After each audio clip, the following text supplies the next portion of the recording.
네, 안녕하세요. 건강 MC 박혜연입니다. 최근 기대 수명이 늘어나면서 이 활기찬 노년을 위해서 또 이 치아 건강에 많은 관심이 쏠리고 있습니다. 건강한 치아는요, 먹는 즐거움뿐만 아니라 뇌 활동에도 또 도움이 많이 되는데요. 두뇌 건강에도 밀접한 관계가 있다고 이야기할 수 있습니다. 하지만요, 이 피치 못한 상황으로 치아를 잃게 되는 경우도 있죠. 그래서 이럴 때는 인공치아인 임플란트를 또 고려하게 되는데요. 그래서 오늘 이 시간에는 구강 상태에 꼭 맞는 맞춤 임플란트란 주제로 어떻게 하면 부작용 없이 오래 쓸 수 있는지 그런 방법들을 알아보도록 하겠습니다. 함께할 전문의 소개해 드릴게요. 통합치의학 전문의 최영인 원장 나오셨습니다. 어서 오세요. 안녕하세요. 네, 반갑습니다.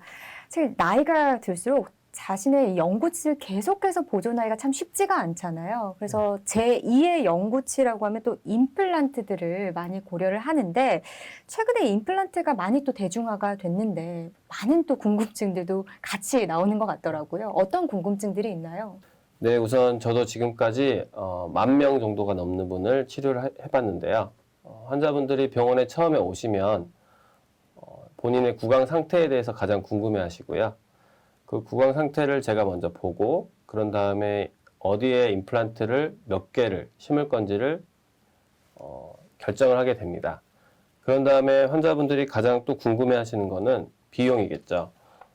치아가 많이 빠진 상태거나 하나도 없는 경우에 비용 부담이 늘어날 수가 있고, 그리고 그 다음으로 생각하는 거는 이제 임플란트를 계획해서 치료를 결정했을 때 이 치료 기간이 얼마나 되는지, 몇 달이 되는지 궁금해 하시고, 임플란트를 식립했을 때 통증은 얼마나 아픈지, 이런 거를 궁금해 하십니다. 마지막으로 이 임플란트를 했을 때 결과가 어떻게 되고, 그 결과 후에 임플란트 관리를 어떻게 해줘야 되고, 그 임플란트는 얼마나 사용할 수 있는지, 수명에 대해서 궁금해 하십니다. 네, 정말 많은 궁금증들이 있는 것 같은데 통증도 없고 내가 예측할 수 있고 또 기간도 줄어들고 비용까지 저렴하다면 얼마나 좋겠습니까? 그래서 이런 맞춤형 좀 임플란트 치료 방법이 있는지도 궁금한데요. 해결할 수 있는 치료 방법이 정말 있을까요? 네, 정말 있고요. 어, 먼저 강조하고 싶은 것은 사람마다 지분이 다 다르듯이 치아의 형태도 다 다르다는 점입니다. 그래서 다양한 첨단 장비들을 사용해 치과에서 개개인 환자의 치아 상태를 정확하게 진단하고 그리고 치료 계획을 수립한 후에 그 진단한 데이터를 가지고 컴퓨터로 분석을 하여 임플란트 식립을 하기 위해서 임플란트의 정확한 식립 위치와 식립 깊이 등을 결정하게 됩니다. 그리고 또 하나는 치과에 자주 내원하시기 어려우신 분들이 있으니까 이런 분들을 위해서 오시자마자 치료를 결정하신다면 이를 빼고 바로 임플란트를 심는 발치 즉시 임플란트 치료법도 요즘에 많이 시행되고 있고요. 예. 그리고 치과에 대한 공포가 너무 심하신 분들은 저희가 아예 주무시게 하고 그런 다음에 자고 일어나면 임플란트 치료가 끝나 있는 수면 임플란트 치료도 진행하고 있습니다.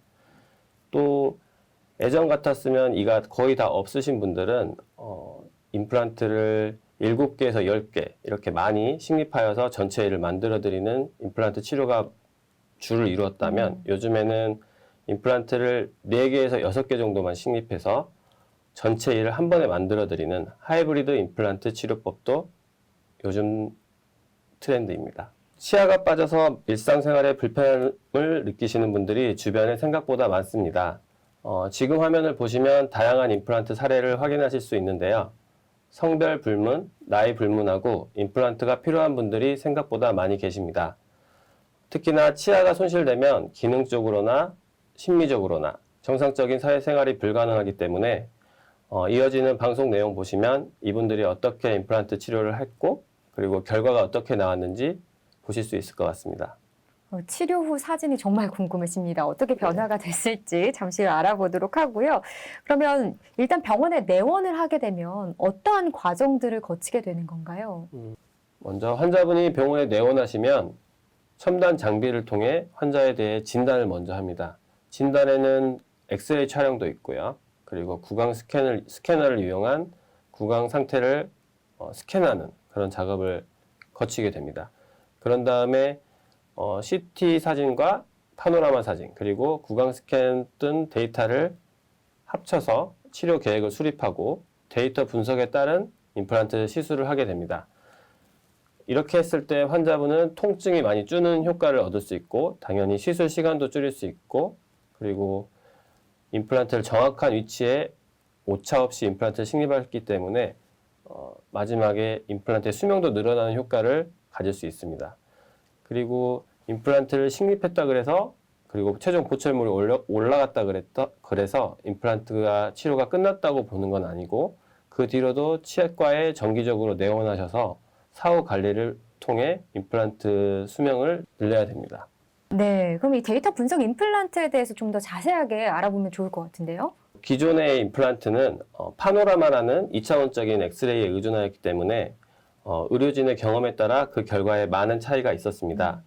하지만 요즘에는 3차원을 파악할 수 있는 CT나 그리고 구강 스캐너를 이용하여서 미리 환자의 상태를 파악하고 더 나아가 그 데이터를 이용해서 컴퓨터로 모의 수술을 통해 정확한 임플란트의 식립 위치와 최종 보철물까지, 결과까지 예측하고 수술을 진행하고 있습니다. 환자분께서 병원에 처음 내원하셨을 때 촬영하였던 CT 데이터와 그리고 구강 스캔을 하였던 데이터를 컴퓨터상에서 먼저 불러냅니다. 지금 부르는 과정을 하고 있고요.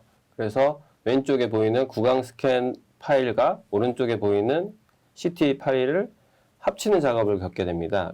그걸 저희는 병합이라고 부르고요. 지금 병합하고 있는 과정을 보여드리고 있습니다. 아까 불러온 데이터를 그러니까 엑스레이 사진하고 구강 스캔 사진을 합치는 과정을 겪게 되고요. 그런 다음에 의사가 임플란트를 심었을 때 마지막 최종 결과물이 어떻게 될지를 먼저 컴퓨터상에서 디자인을 하게 됩니다. 그 과정을 크라운 모델링이라고 하고요. 그런 다음 얼굴에 있는 임플란트를 식립할 부위에 중요한 해부학적 구조물들을 우리가 컴퓨터상에서 확인을 해주는 과정을 겪게 됩니다. 그게 중요시할 해부학적 구조물에는 신경과 그리고 코 옆에 있는 공기주머니 이 정도를 우리가 많이 생각해 주고요. 마지막으로 임플란트 위치를 어디에 식립할 건지를 디자인을 해주면 그렇게 했을 때 모의 수술을 미리 진행해서 정확한 임플란트의 수술 위치와 최종 보철물을 예측하고 결정할 수 있게 되었습니다. 그러니까 좀 더 정교하고 정확하게 임플란트를 할 수 있는 그런 방법인 것 같은데 특징을 좀 정리를 해볼까요? 이 데이터 분석 임플란트의 특징은 어떤 건가요? 정확한 위치에 임플란트를 삽입하고 그리고 절개가 거의 없기 때문에 붓기와 출혈이 감소하고 그러므로 또 감염 위험도 줄어들고 붓기, 출혈, 감염 위험까지 줄었기 때문에 회복 기간도 단축되고 그리고 데이터 분석 임플란트를 통했기 때문에 시술 오차까지 줄어들어 환자는 방문 횟수를 줄일 수 있고 그리고 치료 기간도 단축되는 효과를 가질 수 있습니다. 이는 일반인들이나 또는 고령 그리고 고혈압, 당뇨와 같은 전신 질환을 가지신 분들에게 큰 도움이 된다는 임플란트 치료법입니다. 결국은 치료 기간도 줄일 수 있는데 안정성을 또 높일 수 있는 그런 환자분들 입장에서는 조금 더 만족감이 높아지지 않을까라는 생각이 드는데요. 치료 사례가 궁금합니다. 혹시 예후가 좋았던 사례들이 있을까요? 60대 환자분으로 김포에서 오셨고요. 지금 보시는 바와 같이 앞니가 없고 그리고 어금니도 여러 개 없으셨고 또 기존에 있는 치아들도 상태가 좀 안 좋으셨습니다. 그래서 안 좋은 치아는 발치를 하고 바로 임플란트를 식립하였고요. 없는 부위에도 임플란트를 여러 개 식립하여서 친구들을 만나서 환하게 웃고 대화도 하시고 그리고 맛있는 음식 드시면서 건강하게 생활하고 계십니다. 근데 궁금한 게요. 치아가 하나도 없는 경우가 있을 수도 있잖아요. 이런 경우도 임플란트가 가능한가요? 실제로 치아가 하나도 없는 분들이 되게 많으신데요. 예. 치아가 하나 두 개씩 빠지다 보면 1년도 지나지 않아서 전체 이가 다 빠져버리는 경우도 있습니다. 그거를 이제 저희가 풍치라고 이야기를 하죠. 예. 그런데 이제 또 하나 어떤 경우가 있냐면 기존 틀니가 불편하셔가지고 틀니를 임플란트로 교체하고 싶어서 병원에 내원해 주시는 분도 있습니다.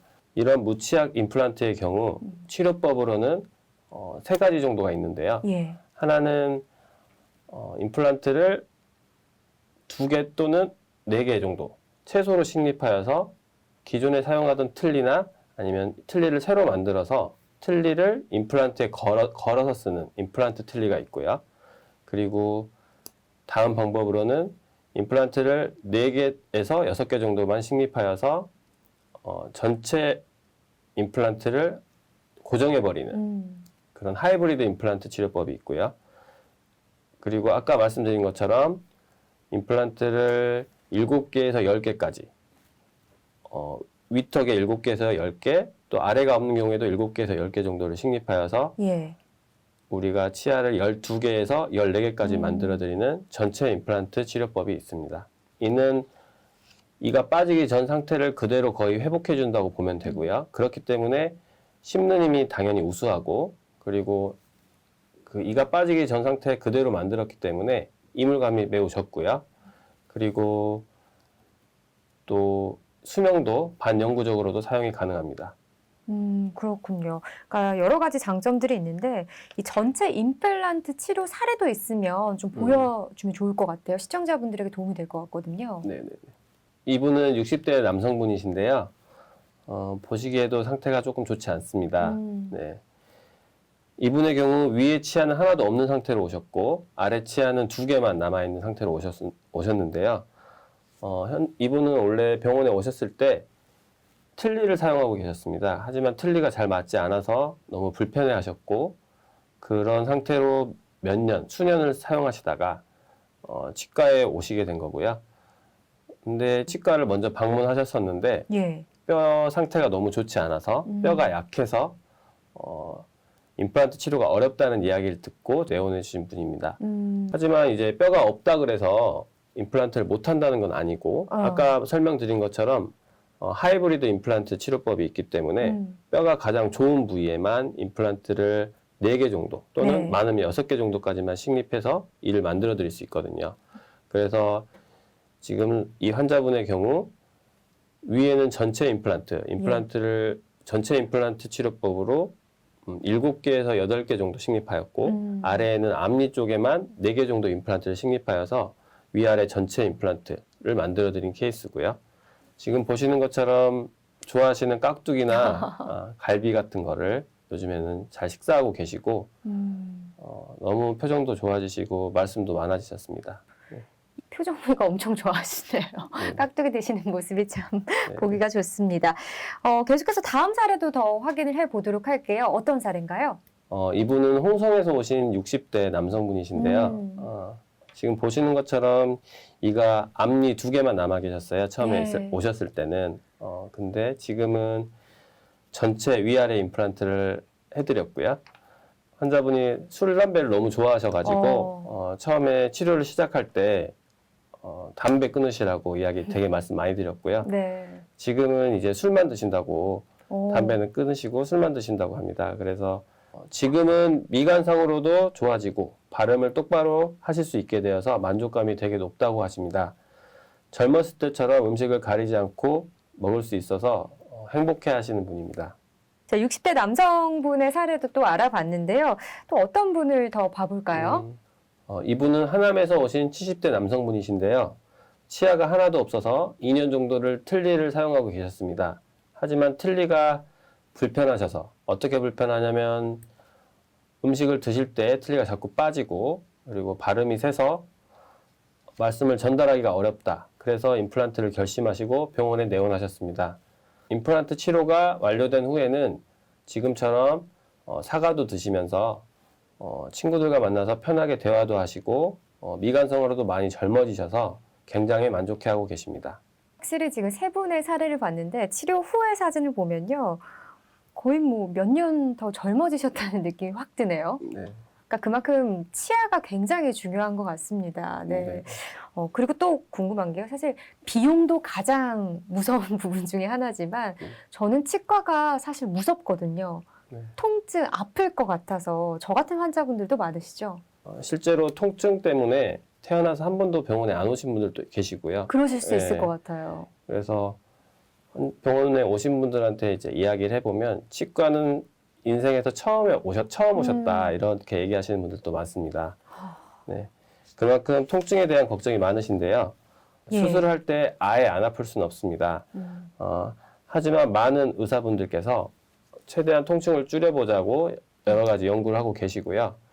그래서 화면에 보시는 것처럼 통증을 줄이기 위한 방법이 여러 가지가 있는데 치료가 필요한 부위의 잇몸에 마취액을 주사하는 방법, 그리고 주사하기 전에 일단 먼저 주사가 들어가는 부위에 도포 마취를 미리 해주는 거, 그런 경우가 있고, 그 다음에 그것도 좀 무서워하시는 분들이 계시니까요. 먼저 마취 전에 미리 진통제를 드시는 분들도 있고요.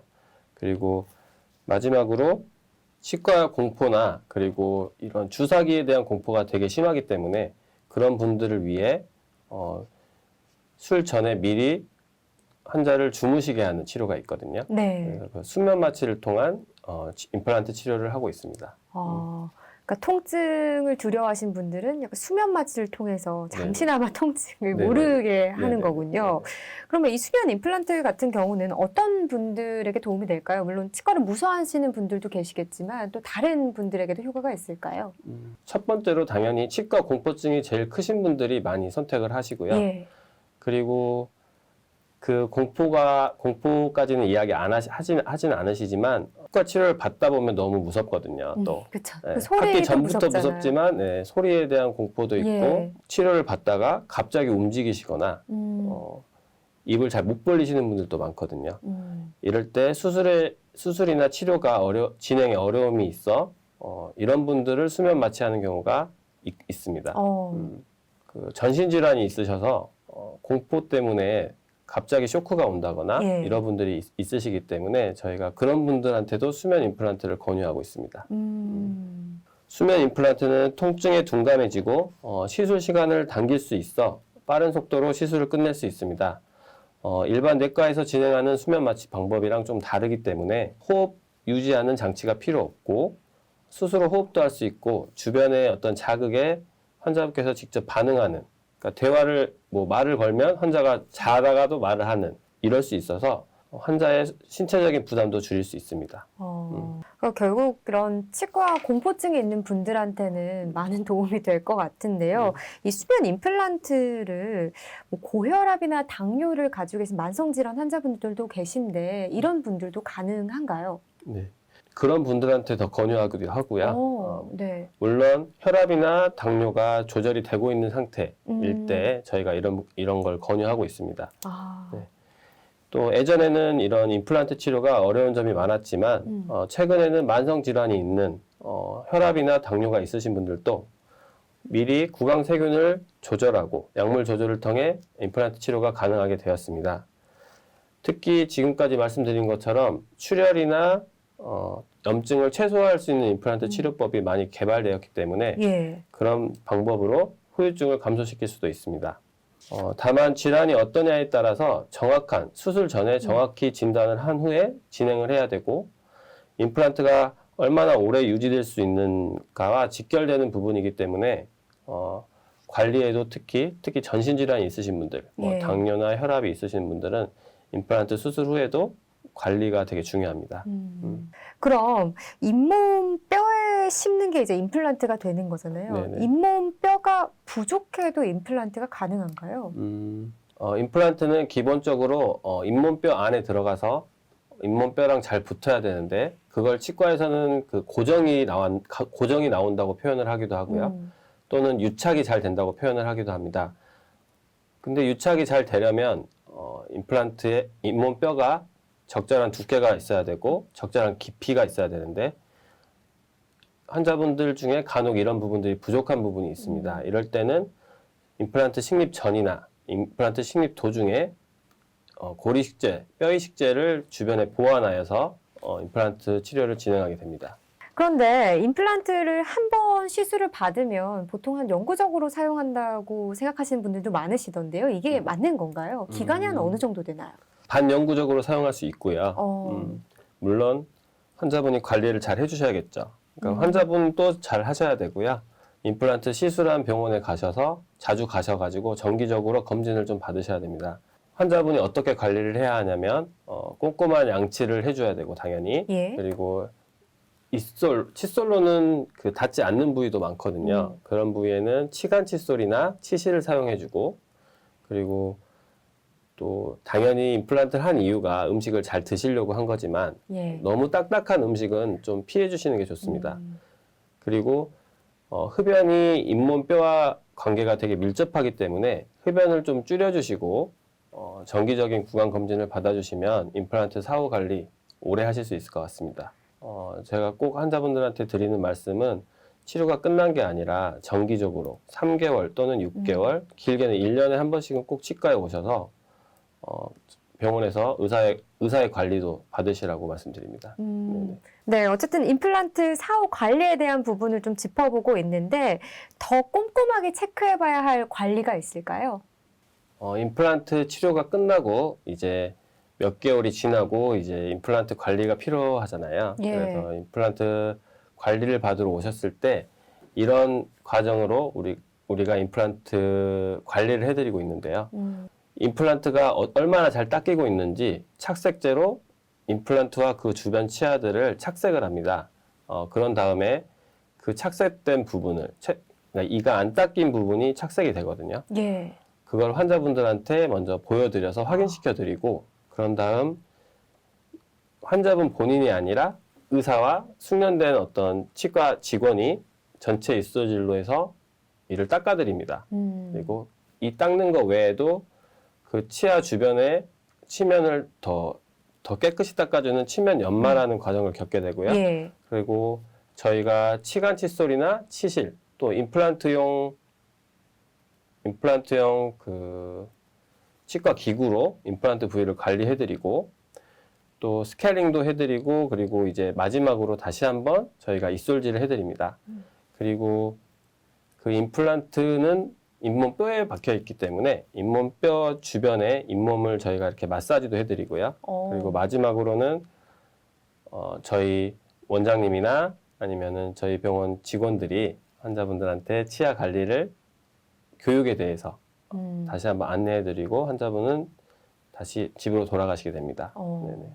임플란트 이런 식으로 관리를 많이 받게 되면 당연히 임플란트 수명은 연장되고요. 예. 그리고 시술 후, 임플란트 시술 후에도 관리가 잘 되면 빠른 회복이 되기도 하고 이거는 믿기 힘들지만 간혹 뼈가 더 생기는 경우도 발생합니다. 정말요? 네네네. 그리고 임플란트의 그 주변의 뼈가 단단해지기 때문에 임플란트가 뼈에 박혀 있는 고정력도 높아지게 되고 그리고 저희가 연마를 해줬기 때문에 치아 착색, 치아가 까맣게 이렇게 때가 껴 있는 부분을 저희가 개선해 드릴 수 있고요. 네. 그리고 치아와 잇몸 질환이 예방되고 당연히 구강 내 불편함이나 어떤 불쾌감이나 이런 것들이 줄어들게 됩니다. 오늘 이 구강 상태에 꼭 맞는 맞춤 임플란트란 주제로 임플란트의 다양한 이야기를 나눠봤습니다. 특히나 저는 수면 임플란트가 굉장히 와닿네요. 네, 아마 많은 분들에게도 도움이 되셨을 것 같은데요. 오늘 말씀 정말 고맙습니다. 많은 도움이 됐습니다. 네, 여러분 모든 치료법에는요 부작용이 동반될 수 있습니다. 개인마다 치료 효과가 다를 수 있다는 점 다시 한번 참고해 주시길 바라겠고요. 전문의와의 상담을 통해서 꼭 적절한 치료를 잘 받아보시기를 바라겠습니다. 저희는 다음 주에 더욱더 건강한 소식으로 찾아뵐게요. 오늘도 고맙습니다.